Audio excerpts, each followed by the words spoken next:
আমার বিদ্যালয়। পুরানো সেই দিনের কথা ভুলবি কি রে হায়, ও সেই চোখের দেখা প্রাণের কথা সে কি ভোলা যায়? না, সত্যি ভোলা যায় না।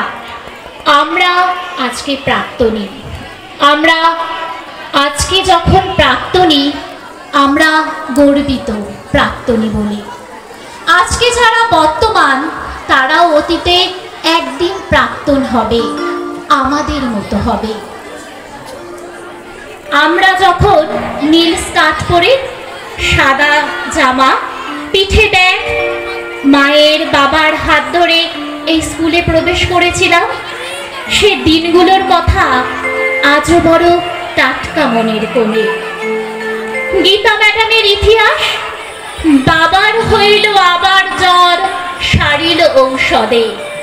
রীতা ম্যাডামের খাড় খাড়ো সব কঠিন কঠিন বিষয়। কল্যাণী ম্যাডামের ধান গা, এসবের বিজ্ঞানসম্মত নাম মুখস্থ করতে করতে আমাদের মাথা গুলিয়ে যেত। আর বর্ণালী ম্যাডামের গদ্য পদ্য রচনা, আবার আসিব ফিরে ধান সিঁড়িটির তীরে এই বাংলায়, হয়তো মানুষ নয় কালিকের বেশে, হয়তো ভোরের কাক হয়ে এই কার্তিকের নবান্নের দেশে, আবার আসিব ফিরে এই ধান সিঁড়িটির তীরে। অসীমা ম্যাডামের শ্বাস প্রশ্বাস নিয়ে সালু সংশ্লেষ, মধুমিতা ম্যামের গুজরাটি ফোর, সাবান তৈরি ফিনাইল তৈরি শেখানো দেয়া এখনো মনে করিয়ে দেয়, তুমি ভুল করতেই পারো কিন্তু কখনো পিছিয়ে পড়ো না, সামনের দিকে এগিয়ে চলো, তোমার জয় হবে। মাঠের মাঝের সারিতে দাঁড়ানো এই ছোট ছোট মেয়েগুলো যে কখন আর কিভাবে জীবন দশার এক একটা পর্যায় অতিক্রম করে স্কার্ট পরা থেকে চুড়িদার শাড়ি পরিহিতা হয়ে নিজেদের পরিণত করে ফেলে, তা হয়তো সময় ছাড়া আর কেউই বলে উঠতে পারে না।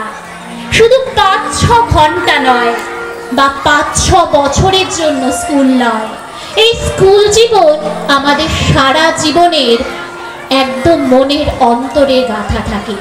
এর মতো সুন্দর সময় বুঝি আমরা জীবনে কখনোই কাটাই না।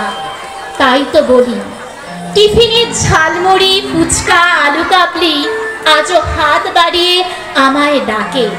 বন্ধুদের সাথে খুনসুটি, মনিটরের বোর্ডে নাম লেখা, 5 সেপ্টেম্বরে ম্যাডাম হয়ে সেজে ওঠা, মঞ্চে অভিনয় করতে করতে গোপ খুলে যাওয়া আজও মনে করিয়ে দেয়।